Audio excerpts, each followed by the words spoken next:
themselves, but I just want to start out by saying that today's event begins the first ever Global Community Land Trust Virtual Summit. The 2026 Global Summit Virtual Summit is a 6-week series of free online events conceived to reclaim and honor the Black and Indigenous leadership traditions that give rise to the Community Land Trust model and continue to shape community land trust stewardship globally. It's going to run from today. We are the first, kicking off as the first one.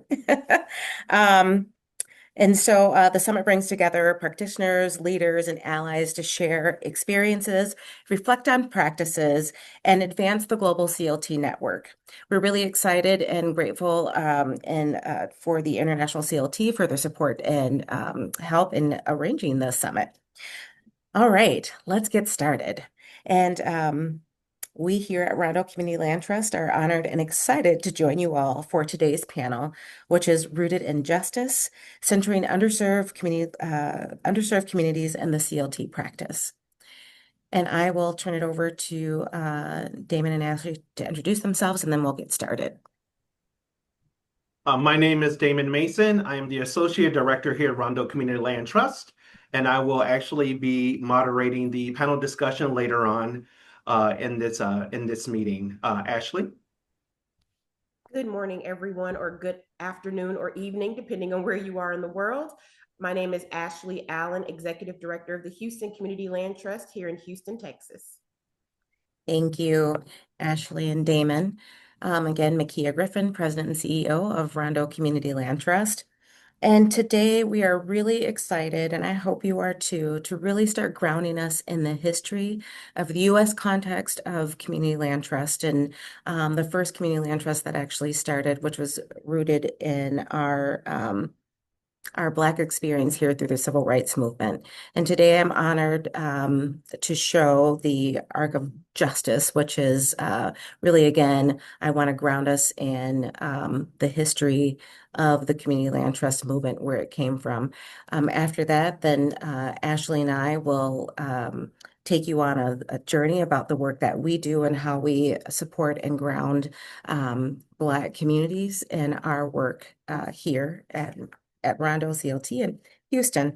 So with that, Ben, I'm going to ask you to show the arc of justice.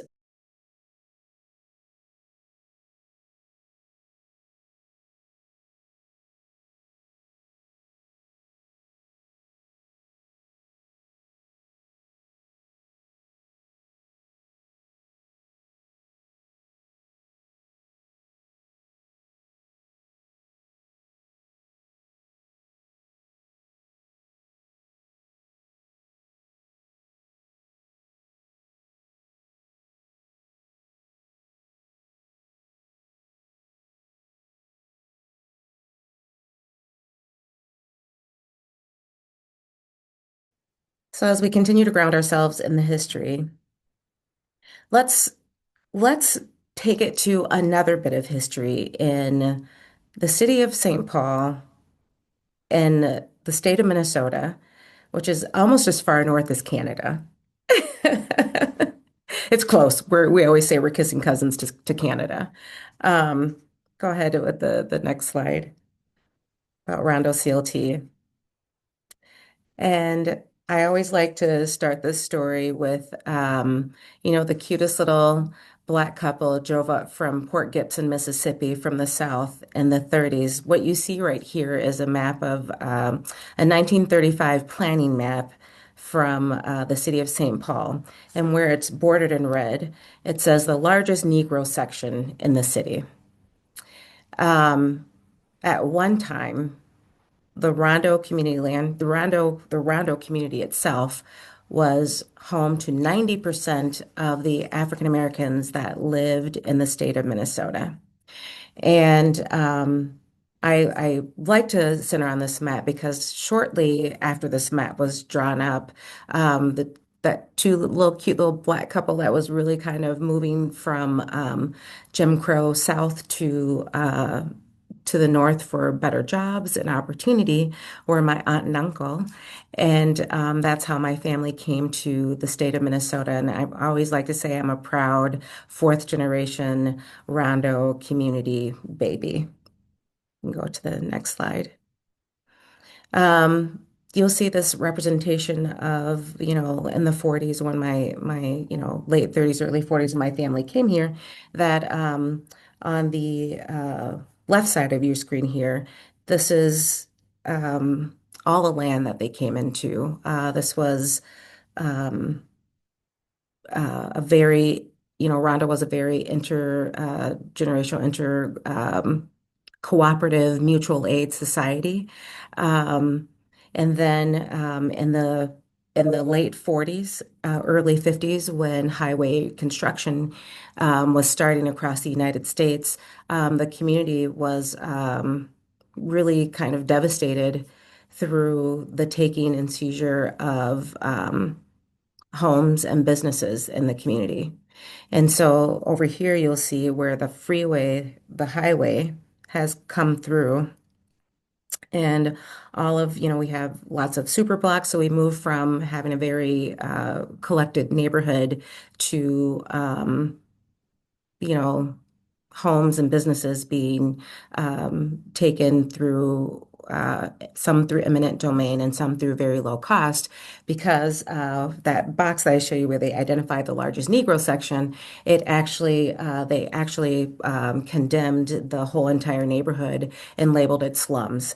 And I would like to say that it was a very economically mixed community, for everything from day laborers to doctors and lawyers.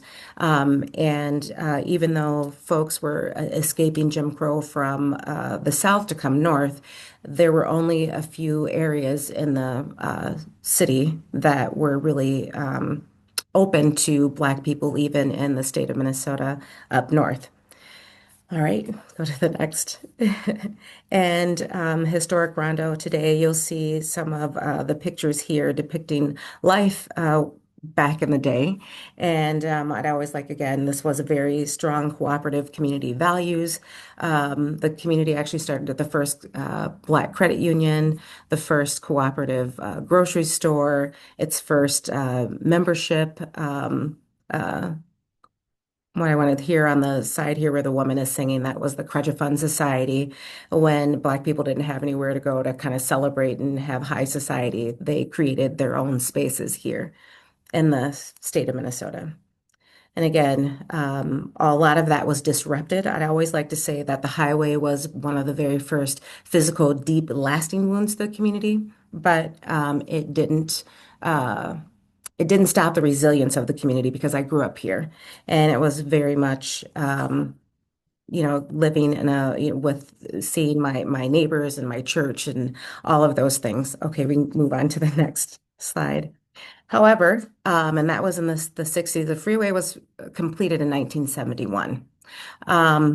Through that time, community was still having displacement and having issues around affordable housing. And in the mid to late 80s, community members got together and they started the Rondo Community Land Trust. And so this is just a timeline. So from Rondo's own Black experience through seizure of land through the highway and urban renewal, um, the voice raises and we start a community land trust. We're the first community land trust in the state of Minnesota. Today, there are 15 other community land trusts in the state of Minnesota, and we're formally organized as a coalition. And if we were to put all of our single family homes together, we would probably be one of the largest community land trust in the state. That's all of the work that the 15 community land trusts do. So we're the first community land trust in the state of Minnesota. We actually were the first community land trust in the state of Minnesota to also apply the community land trust movement to not just housing, but also commercial development. We can move to the next one. Today, Rondo Community Land Trust, as you know, we're a nonprofit. We were based in the historic Black neighborhood serving the Rondo community, but today we serve 2 counties. And today we help small businesses and homeowners buy homes and launch businesses by keeping land affordable and in community hands. Um, I started here at the Community Land Trust. I am the first Black woman or Black person actually, to run a community land trust in the state of Minnesota, even though, Rondo Community Land Trust has been around for 34 years. 5 years ago, 4.5 years ago, we really wanted to determine and take all of the work that we do and the work that, and the ethos by which the first community land trust, New Communities, was really trying to get to and move that into a reparative framework. And so we really are looking at how do we repair past harm, but also build for bright futures. So our work is it's place-based, our place and how we see the work moving, and our example of that work is in Rondo. And so it's place-based in Rondo. We know that there was all kinds of harm from Highway 94 coming through, credit and market challenges in the community. And so we say if we do more shared ownership and stewardship work, and we really move to a solidarity economy, that we take a more democratic approach to dignified labor, owning our own labor through more shared ownership, whether that's cooperative businesses, more homes, and then culture as a source of healing and economic power. Um, and then the wheel just kind of keeps going around and we'll keep moving on. Our housing programs, we have pre-purchase stewardship programming, post-purchase stewardship programming. We have our buyer-initiated program. We acquire, rehab, and resell properties, and we do new construction. And we're a developer, and then we really work to help foreclosure. However, in our reparative work, it's really around our neighborhood legacy. We've been able to raise funds. We have our right to return to Rondo, where we are really focusing on bringing folks that have deep roots in history in the Black community to come back. So pairing them with significant grants to come back to the community and or developing significant parcels, purchasing and redeveloping significant parcels in the community. And then we have the Inheritance Fund, which is a policy piece working with the City of St. Paul for reparative measures for a down payment assistance program that can layer with the funds that we have as Rondo Community Land Trust to repair harms of families that lost their homes and through Highway 94. Then we have our right to stay, where we're really helping families stay in the community, helping families purchase mom and dad's house and stay there, helping our seniors stay in their community, rehab, those kinds of things. All right, next screen, because I know we don't have too much time. And here's just an example of some of our folks and people that we're supporting. And then our commercial programs. So again, our neighborhood legacy, we do business technical assistance. We have our business initiated program where we're working with business owners that want to have their own brick and mortar. We have an affordable commercial leasing program. We strategically acquire properties, and then we do new construction. And how that lives in our reparative framework is our right to return for business. So we really focus on supporting small businesses here in the Rondo community. We preserve businesses, and we'll have an example of that in the community, and really just focusing on preserving Black-owned businesses here in the community. As part of that, we purchased the beloved Golden Time Cafe, which was a 30-year anchor in the community. And when the Wrights were retiring, we wanted to ensure that their legacy moved on, as well as that their property in the Golden Time Cafe became a neighborhood staple and continued to be a neighborhood staple. So we purchased Golden Time. And then we turn it into two concepts, a restaurant and bar and a cafe. And all of those are anchoring where we're reestablishing a Black commercial district here in the Rondo community. Go to the next slide. Picture of our grand opening. And then along with that, we've opened a business incubator. At this point, we're incubating artists and culture bearers. And then we have the Rondo African American Arts and Cultural District. So we're officially launching that. We've completed 6 public murals. We partner with 27 artists. We've invested over 135,000 in artist commissions, and we employ local contractors. And we can move on to the next slide. Now, let's talk a little bit about capturing land. And so we just recently purchased a 17-acre site that was formerly held a lot of businesses and other property that were taken through Highway 94. We plan on hoping to turn this into a $600 million redevelopment of housing and economic space, commercial space, housing, and office space and civic space. And we'll just go ahead to the next. That's what it looked like. And here's what we hope it looks like in the future.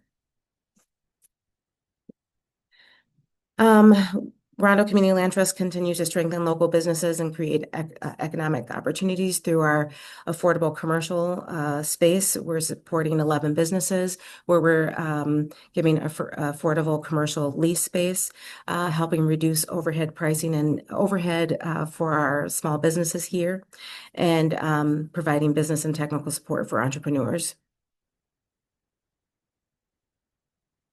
And then for our residential impact over since 2021, we've supported about 160 single family homes. We've expanded our rental housing, and we really are diving into our pre-purchase education and our post-purchase stewardship programming. All right, I'm actually going to turn it over to Ashley so she can give you a overview of Houston CLT work, and then I'll turn it over to Damon after that. Hello, everyone. Again, my name is Ashley Allen, and I'm the Executive Director of the Houston Community Land Trust.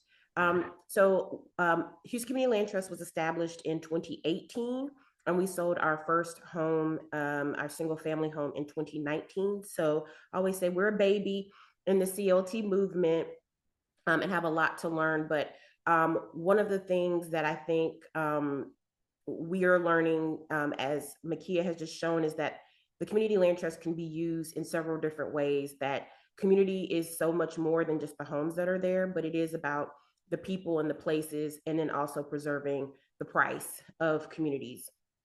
So Houston is a city that people always have thought as being extremely affordable. We saw a lot of people move to Houston during the pandemic from more expensive areas, to Texas in general, but Houston definitely got an influx of new residents. And before that, we experienced Hurricane Harvey in 2017, which was the catalyst of the CLT being established. So it was rooted in community because we had neighborhoods, historic Black neighborhoods like Third Ward, Independence Heights, Freedmanstown, that were thinking about community land trust and thinking about what would happen to their neighborhoods in the future because of where they were located, which was centrally located, close to downtown, close to a lot of thriving neighborhoods and work centers. And so these communities knew that eventually, what happens to most communities that are kind of centered in a near work centers and entertainment, that they will be gentrified. So they were pushing for the community land trust for many, many years, but it was Hurricane Harvey that really made the city sit up and listen and think about pursuing the establishment of the community land trust. So if you live in an area where there is natural disaster, you will know that a lot of times we have what we call disaster vultures that will come in and speculate the land when people are at their most vulnerable. And that happened here in Houston after Hurricane Harvey. People were underinsured. People lost their documents to be able to get the supports from places like FEMA and from the local government. And so there were a lot of people that lost their homes in a lot of neighborhoods that were ravaged because of the natural disaster. And so that was taken advantage of by the speculators. And so we saw a lot of people come in, buy up property, hold the property until it was time, and the pandemic was that time where we started to see a lot of development that was way more expensive than what the local residents could afford. And so that's where the Community Land Trust started. And again, rooted in community and then supported by the local government for us to be established in 2018. We started with single family home ownership because, well, one, that was what people in the community really wanted. They wanted the ability to be rooted in their communities. And also, we understand the stigma when people say affordable housing.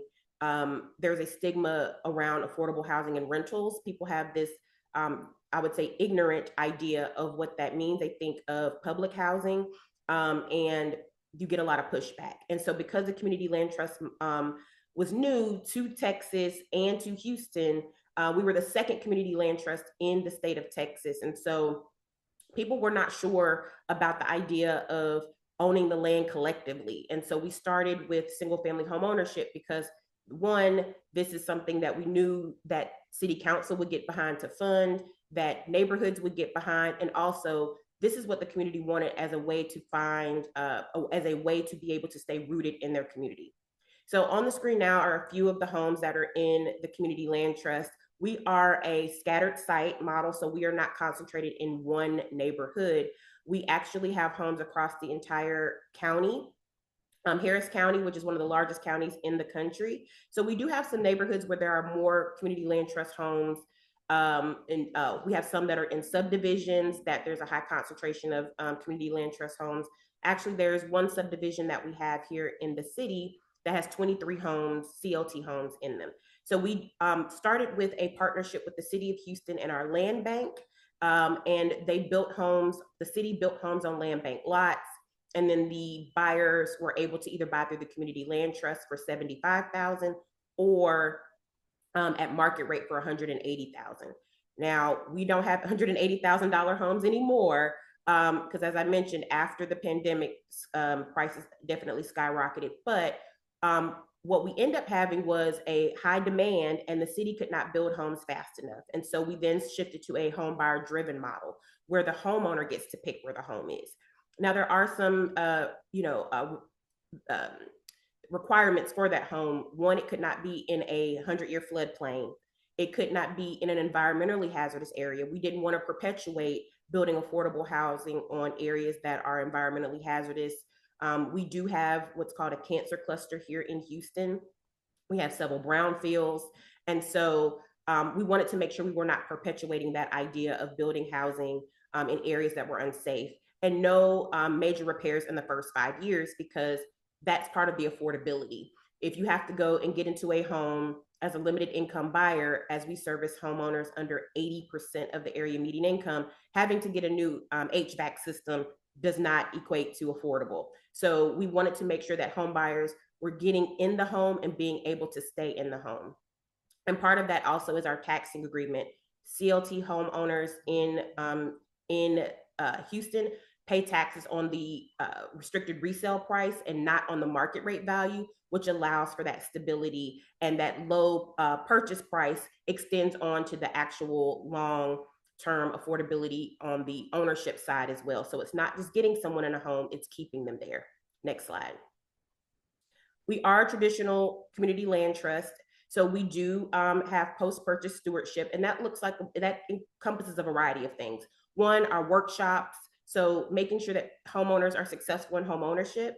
You don't know what you don't know when it comes to owning a home until you're in it. So things like how to file your homestead exemption so you can lower your property taxes.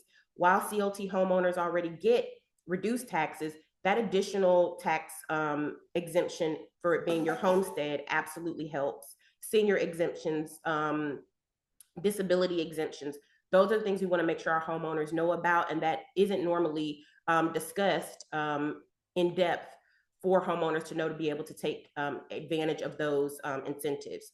Our will and estate program is something that's really important, because we want to talk about how we always want to talk about with our homeowners the ability to pass that affordability on to their heirs.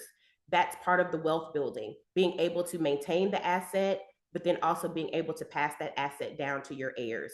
And so We have an estate planning program and a transfer on death deed program so that homeowners have a transfer on death deed. So it's very clear who their real property is to be transferred to upon their passing. And that avoids probate court, which could be very costly for a lot of families.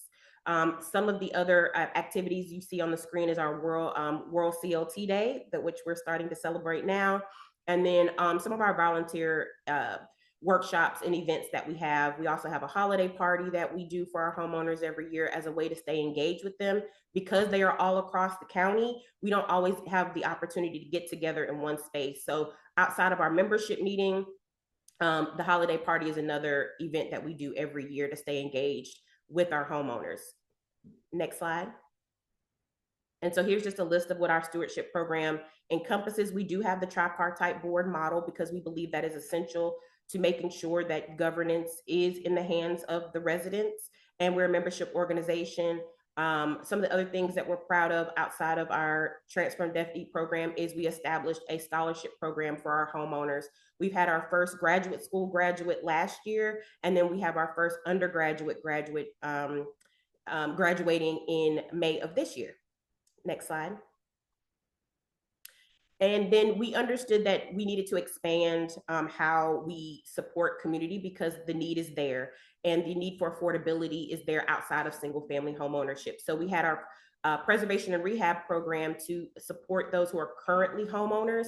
And one part of it is the advising of families that want to know what to do with their property. So that's things like helping them read their surveys, doing a comparative market analysis so they can know if they were to sell their property, how much would they be able to get for their families. And then there's the preservation and rehab part. So the preservation is the conversation. And then for those who would like to move forward with the rehab of their home, we provided a repair subsidy of between $100,000 and $150,000 to be able to get their home up to code and for them to be able to preserve the equity that they have in their home, but then also not be burdened by the equity once the home is repaired. We saw that a lot here in Houston after Hurricane Harvey 1, but all other natural disasters was that people would get their homes repaired, a lot of times limited income families, and they would know that they were responsible for the increase in their property taxes. And Texas does not have income tax. So our property taxes are really high. And so this preservation and rehab program allows for homeowners to put the home in the CLT, maintain the equity that they already have, get money to repair the home, and then maintain the affordability after the home is repaired. Next slide.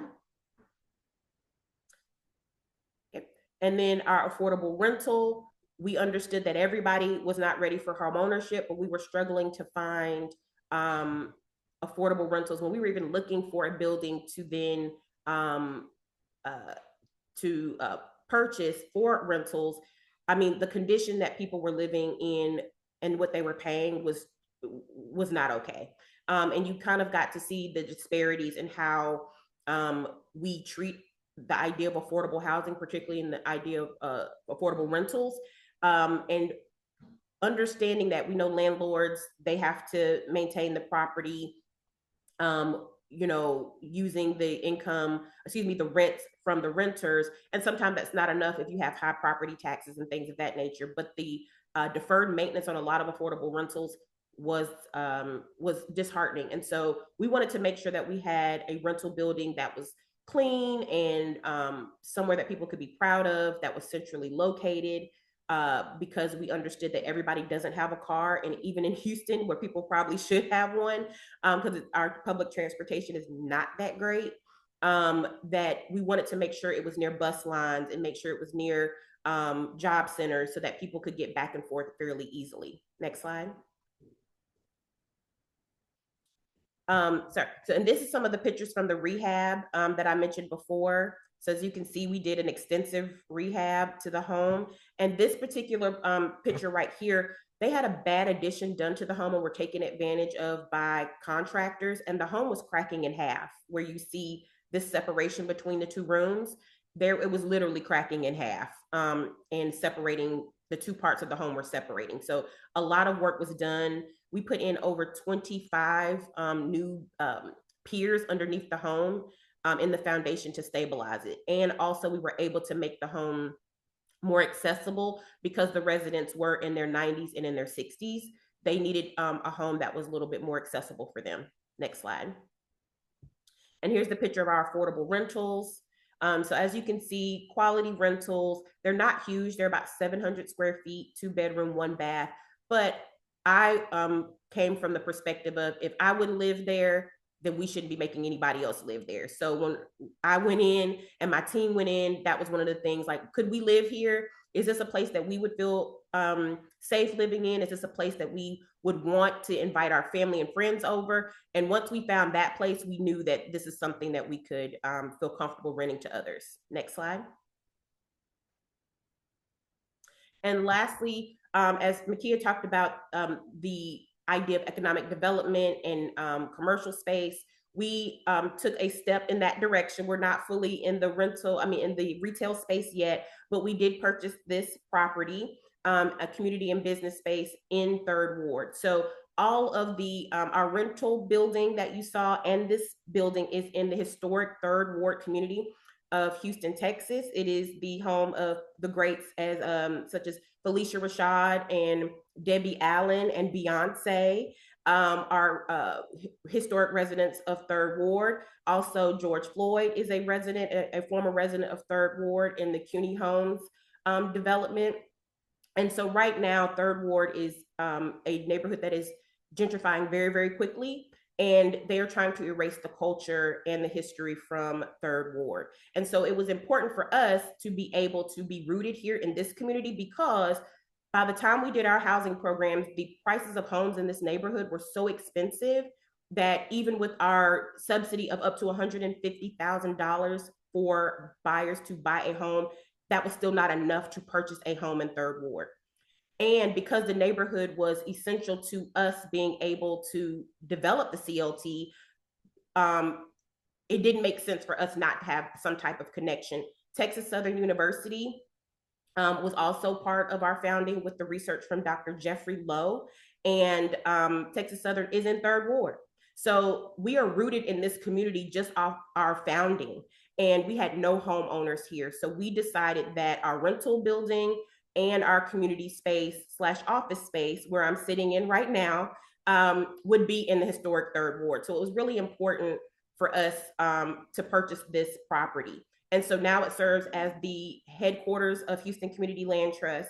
It is also a community space where we host events as part of our expanding our stewardship to not only our homeowners, but to the community at large. And we're supporting small businesses here as well. So we have 3 office spaces, and we're supporting a local bakery who is baking out of our kitchen at the moment until she can find a retail space. So this has been just a place for us to gather and truly be a true community land trust and engage the surrounding neighborhood outside of just our homeowners. Next slide. And here's just a few of our events that we've had recently this year. So we had our quarterly art exhibition. We partnered with a local organization, prominent organization here, Project Row Houses, and then Third World Culture District. So our property sits in an established cultural district, so we're proud of that.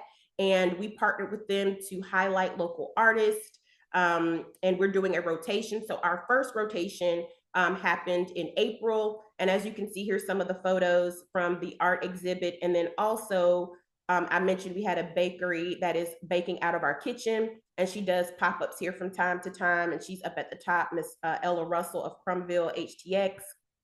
And so this is how we're staying rooted and really promoting and stabilizing the culture. Third World Cultural District and Project Row Houses have been doing it for many years. I believe they're both over 30 years old. And so as a member of this community, we wanted to make sure that we were also contributing to and supporting the culture and history of the historic Third Ward. And this is just one way we were able to do that, through supporting artists. And if you can see behind me, one of the artists' pieces is behind me right now.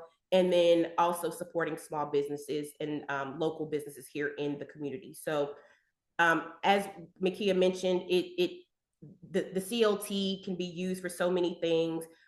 You know, that one house is just as important as these bigger developments, but to have true community, we need a mix of all of it. So we were happy to start with our one house, and now we have 201 homeowners in the community land trust, 4 rental units, and our community space. And so we look forward to thinking about other ways we can support community and really start preserving it long term and making sure that the culture and history remains as development happens.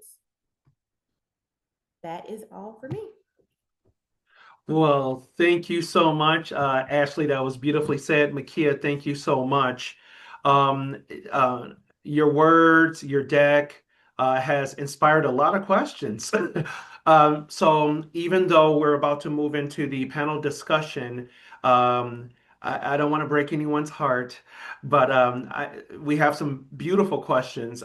We will be able to get to that shortly after the panel discussion, some of those questions. And maybe that'll be a point that we will go back and say, hey, these were really good questions, and maybe we should address it later in this series as well, too, respectfully. So with that being said, we have a small window to power through some questions for both Ashley and Mikeya at this time. And my first question to you is, what responsibility do you feel personally when working in historically Black communities? Ashley, I'll let you go first. Um, well, one,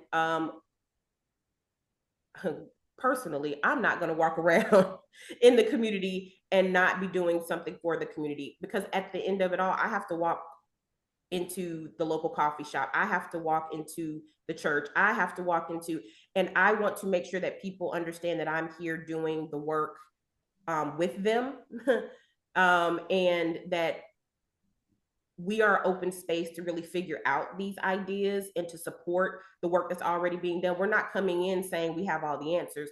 What we are saying is that we're here as a tool, we're here as a support. And I don't want to be shamed when I walk around the community and say, well, you know what they did over at the Houston Community Land Trust, they were responsible for pushing Miss Johnson out of her home. That's not what we want. And also, I feel there's an obligation not just to working in Black communities, but also there's an obligation because of what we just saw with Arc of Justice. We are responsible for holding up that legacy. Who am I to erode the hard work of people who lived and died for the privilege to be able to preserve and protect communities? So I think when you're going into communities, particularly Black communities, understanding that we are standing on the shoulders. I know that's a cliche term, but we just saw it in the movie, in Arc of Justice. This is what they wanted. This is what they were fighting for. And I don't believe that I or anyone else has the right to erode that work. What we do have an obligation to do is to continue it. That was brilliant. Mikeya? Well said, Ashley, and I totally concur, especially I get a two for one. Because I am part of my historically Black community that I get to come back and do work in. It's one of the reasons why I took the job um, 4.5 years ago, almost 5 years ago, is because I wanted to continue on the legacy, rich legacy and history of Rondo, knowing that we had tall shoulders to stand on, not only in the CLT movement, as we've seen through the arc of justice, but also through the hard work and legacy that so many had done in my community here in Rondo, but then seeing kind of the continued disappearance of taking of land or losing homes and businesses. And so, and boy, do I love, and also, Damon, as you know, get my little hand smacked once in a while with community members, because my elders definitely keep us honest to what's happening, and wanting to know what we are doing and how we're doing that, and so in lockstep with the work that we're doing, as well as telling me exactly all the things that they want. So I have a large, even though we span 2 counties, I have such a weight and responsibility as a uh, to be supporting not just this Black community of Rondo, but Black people in the state of Minnesota and everywhere that we can. Um, it's really heavy and weighty for me. Thank you so much. Well said. The next question is, where do you see the biggest opportunities for system changes in the next 5 to 10 years? Mikeya, I'll let you lead off. I think some of the biggest changes that I want to see, or biggest opportunities I believe that we have, is for community land trust in its original form and architecture, really, um, to really be more than just a model, but a movement for people across the globe. Um, and that within itself, the community land trust is systems change, and doing it in a way that weaves together self-determination and collective land rights, but then kind of collective forward movement on what's happening on top of that land. And so again, I always like to say we've lived the answers that we seek, and what we can do is continue to advocate for and move forward. Community land trust. I hope we have hundreds of millions and millions of acres of land that are specifically, affording upward economic mobility for communities across the globe. Beautiful. Thank you. Ashley?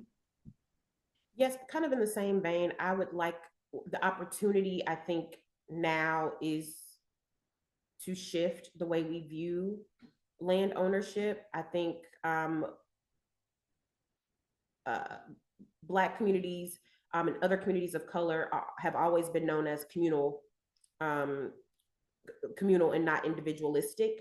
And we've thrived more so when we are in a communal and collective mindset. And so I think there's an opportunity here because of where we are, and there's a housing crisis everywhere. It's not just in one, we always think about the coast and, oh, what's happening in California or what's happening in New York City, but it's happening across the country, in the United States, and globally.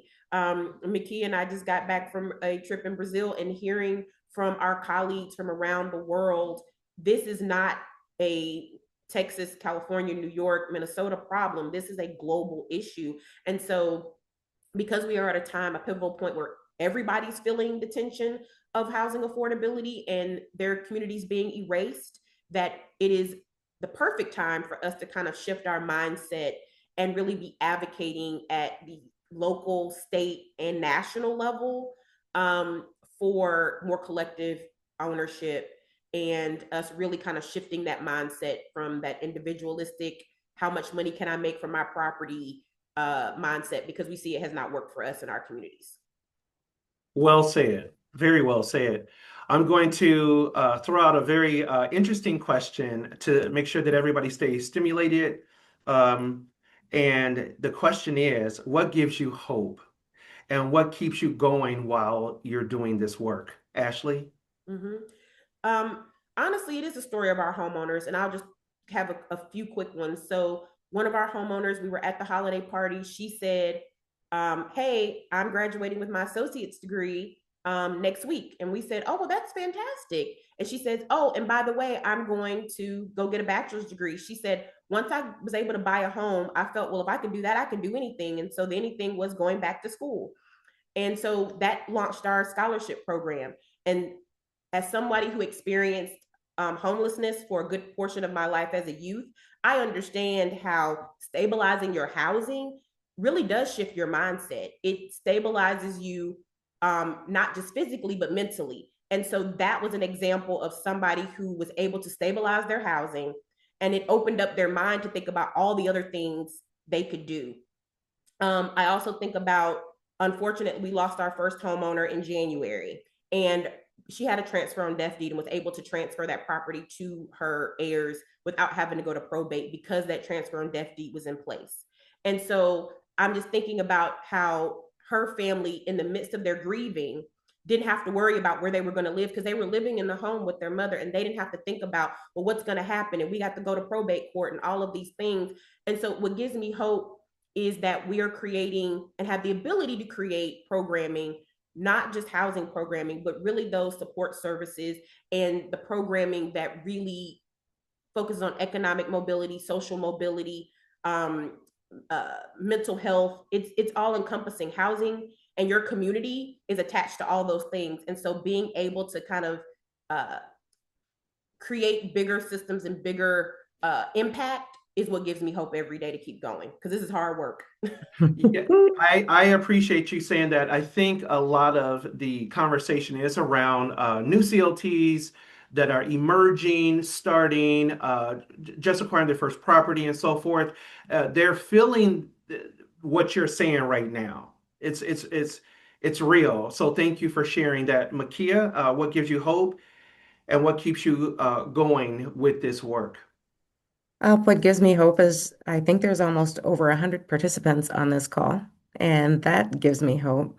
What gives me hope is to have seen the arc of justice and the movement from where it was and where it's gone to. And from a community standpoint, um, what the emotional ties that I have to just particularly just my community, which is really great, to see hope in my from my elders and hope from the younger generation that we have been able to shift mindsets around what's possible. And that that is what continues to give me hope. And actually, that is what keeps me working and going in this work is that we do have, I have such a feeling of deep responsibility to all that have come before us and all that are going to come after us. And so bridging that, being able to be in a position to bridge the gap between what was, but what's also possible is really what keeps me moving and activated and fighting. Being in with our other, we just like we said, we just came back from that global learning exchange, and that keeps me fighting, knowing that there are so many of us together collectively across the globe that are all fighting for the same thing. And that is what continues to give me hope. And that is what keeps me going in this work. And that is what will keep me fighting. I want all of us to know that we are the resistance. That was brilliant. I really appreciate that. For the sake of time, we have so many questions in the chat. I really want to have us get to at least a few of those questions in the last a few moments of this inaugural virtual conference. So a series. I don't want to butcher anyone's name, so please forgive me. So I'm going to say S. Freeman. This is really a great question. And so it literally, S. Freeman was prompted by hearing folks singing. Can you share how art, that being music, visual, dance, is incorporated in promoting justice at your CLT? Um, and I'm sorry, Ashley, I'll just go first. We are such expressive and people, and so our resistance and our fight is directly related to our ability to continue to be culturally immersed and aware. And so we do. That's why we have the Rondo African American Arts and Cultural District. It's about almost a mile and a half, close to 2 miles of things that it's a stretch of our commercial corridor, but it's completely centered in and moving towards being centered in arts and culture. And so working with so many other culture bearers in the community, whether it's visual arts, we're doing On our building that we have, we just painted the face and likeness of the first community land trust homeowner in the state of Minnesota, and she was a Black woman who lived here in Rondo, and so that's one of the first murals that we've done. The district, we are working with Hallie Q. Brown, which is one of the oldest service and original kind of culture bearers of the community. They're over 120 years old. And we work with them, and we're going to have, in this mile and a half stretch, we will have pictures of people and places of Rondo. We always say it's the people of Rondo. And so those flags, district flags, will be up and down the streets here where people can come and get a piece of their history. The restaurant and bar that we have, it's all, soul food, elevated New Orleans style. So from and then working to one of the first redevelopments that we're going to do along our arts and cultural district is a cultural center so that folks can, it'll be a hub where people will be able to do art and visual and all of those things. So we are centering art in everything that we do. We are telling the stories. We are keeping our stories alive. We are not backing down from the fact that we want everyone to celebrate the rich history of Rondo, and that history happens to be really firmly rooted in the Black movement. Beautiful. If you like, Ashley, you can, or I can go on to the next question. Just really quickly, yep. So we're partnered with our cultural district, as I mentioned, Third Ward Cultural District, and Project Row Houses, one of our premier arts organizations, and really highlighting all of the artists that are currently in our community space, our Black artists that represent the roots of this community. And so we are going to be doing different themes around the art, and it's going to be rotating out so that we're able, again, to, as part of, like I said, the resistance is making sure that the visuals of the community remain in community space. Brilliant. That was nice putting the cap on that, Ashley. I am going to jump to the next question, and I do want to mention this in respect to S. Freeman, and I hope that what both you and Mikeya just stated answered this question. And the question pretty much was, how do you nurture incredible belief? And I hope that hearing these things, and it was and it also, the continuation was that the belief is to know, the belief to know and commit to something that might not yet exist, like owning a new piece of land, acquiring a new building, raising large amounts of capital. I hope, S. Freeman, that what Mikeya Ashley has said thus far nurtures incredible belief that you can actually do this. So I hope that that's the takeaway from that. The next person is James Jennings. And the question is this: what might be 2 to 3 lessons that can be shared with young people based on this history and experience? I think that's great. I'll let either one of you jump in. Um, I'll say that young people have a role in this work. We have partnered with several of the universities in Houston to bring them into what we're doing, because the more that they know what's happening, the more that they know what the issues and challenges are, the more equipped they are to address them. So, for instance, working with Prairie View A&M University and Rice University's architecture schools. So they're architects, and they're going to go out and do this work, and probably wouldn't even know what a community land trust was, or even some of the challenges, particularly our Rice students, because of where their school is located, probably don't even realize what's happening and how neighborhoods are being erased. And so being able to bring them in, so when they're going out back into the world to work on these projects, they're mindful about what they're doing. What are you putting on the ground? Who are you serving? What impact does your work have on vulnerable communities? And so I hope that the work that we've done with Texas Southern, U of H, Law Clinic also supports our Transform Deaf Deep program, that as they're taking it further into their work, they're thinking back to the work that they did with us and the people that we support and the communities that they reside in. These students reside in these communities, thinking about the actual community when they take it into their work, whether that be a big architecture firm, law firm, wherever. you don't forget about what you learned in the field with Houston Community Land Trust. That's fantastic. Mikeya, did you want to chime in? No, we do a lot of the same similar work with our universities here, as well as our high schools here in the community.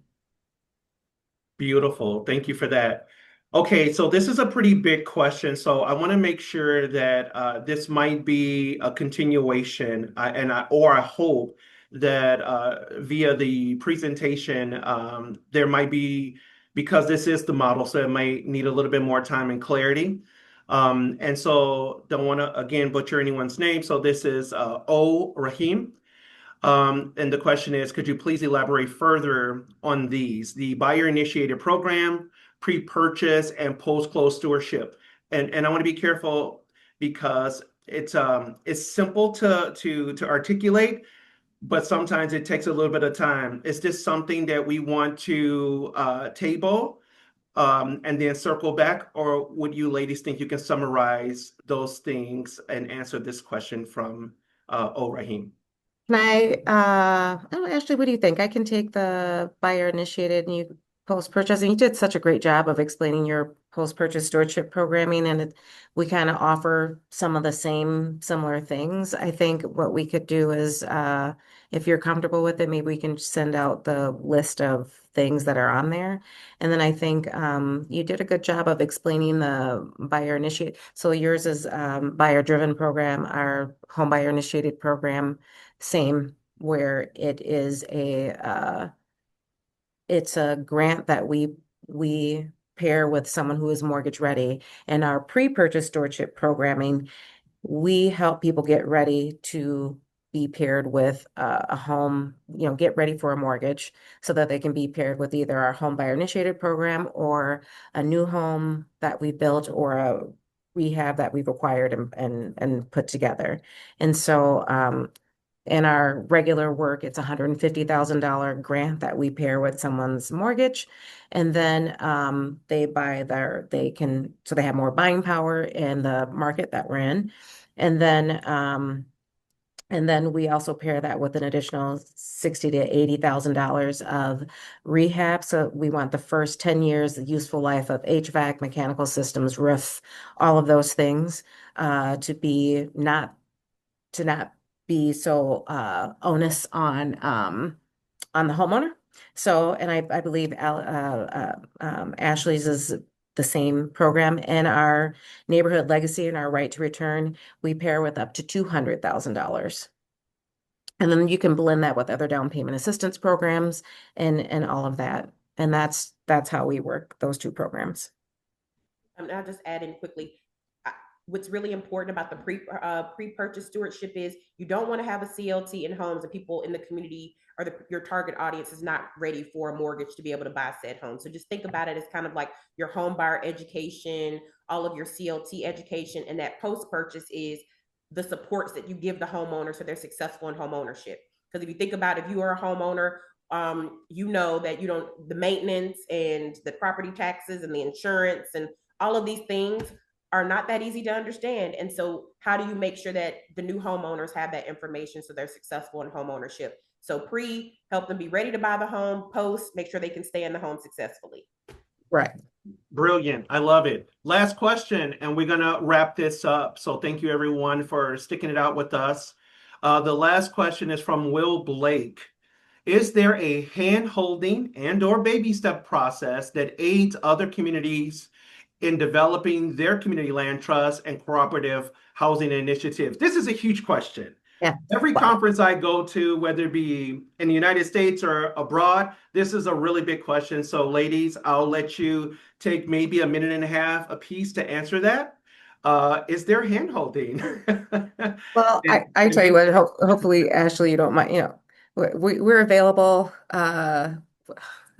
We're available to come out. Ashley has done consulting. We're looking at like what kind of things can we do collectively together, but I've done some consulting as well. So we are available, and there's some hand holding. There are some practical things, of course, that you need to know before you do. but I also don't want folks to, get so caught up in the minutia of that, they, it's difficult to start. So that's the one thing that I want to say. Oh, yep. And Ben Harris is available from the CLT as well, International Community Land Trust Center as well, to support some of our global folks or, those kinds of things. Ashley, I'll leave it up to you. Yes. Yes, there's some hand holding and there are baby steps. We're Yes. not asking people to jump full in and go 100 homes and yay, because that is really hard and it takes a lot of money. But I think the hand holding part that is really important is one, that CLT education to all your stakeholders. That's where you start.